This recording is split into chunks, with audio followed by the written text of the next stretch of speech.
The conflict is here to stay in 2023, possibly longer. What we're looking at is quite possibly the biggest geopolitical event for post-Soviet region and possibly the entire Eurasia since the fall of the Soviet Union.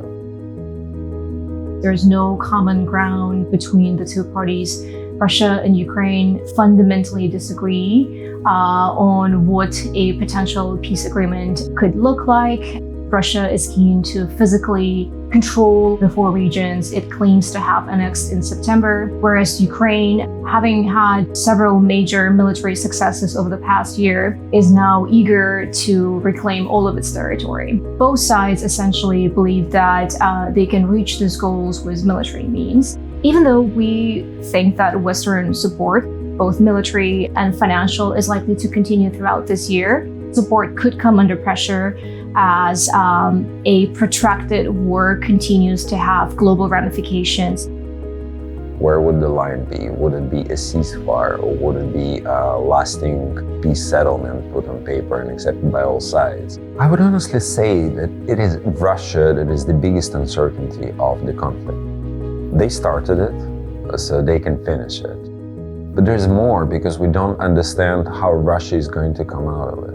We do have a pretty clear picture of Ukraine after the conflict, however it ends. They chose Europe and they will take it from there. What will Russia do? This is a multi-billion-dollar question. The world has had to adapt. Europe in particular has had to diversify its energy sources in a bid to depart from Russian oil and gas, building LNG terminals, securing alternative energy sources from markets such as the US and Qatar.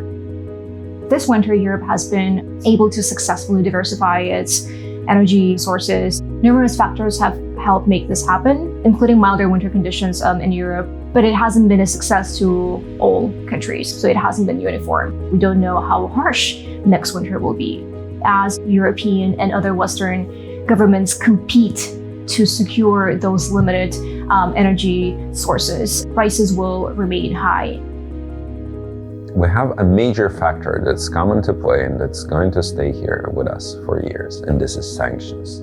With some sanctions regimes, like Iran, for example, there's a blanket ban. You cannot do business with Iran, period.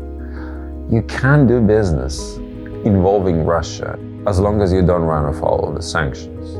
Sanctions were not particularly successful at either convincing Russia to stop its aggression against Ukraine, and they were not particularly successful at draining the Russian budget to the extent that it would no longer be able to fund what it calls a special military operation in Ukraine. Russian energy profits are likely to decline as the Western oil embargo and the oil price cap take effect. So there are regions that are barely affected, like Uzhgorod in the west. And then there are regions where entire cities are leveled to the ground, like Bakhmut or Mariupol. The challenges for reconstruction would be vastly different. Ukrainians have proven to be incredibly resilient. One might be surprised by how optimistic they actually are. Much of the country is not affected by hostilities, at least to the same extent that we tend to envision when we see news reporting from the front lines. You do face a lot of challenges on the ground right now, and this is not just the most obvious things. You get the uncertainties associated with a major conflict in general, which can be anything.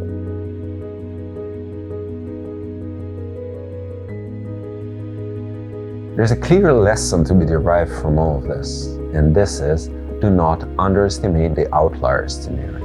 It is impossible to have a contingency plan for every contingency, but you need to be ready to act and act fast. No matter the circumstances, there will always be uncertainty. And the best way to prepare for this uncertainty is not just by predicting the most likely trajectory for the coming year or 5 years, but also thinking through what could go wrong. Governments are not necessarily rational decision makers. There is uncertainty here, and we may know a bit more, may have a bit more clarity by the end of summer when the current developments play out, but it is best to prepare that we're in for the long haul.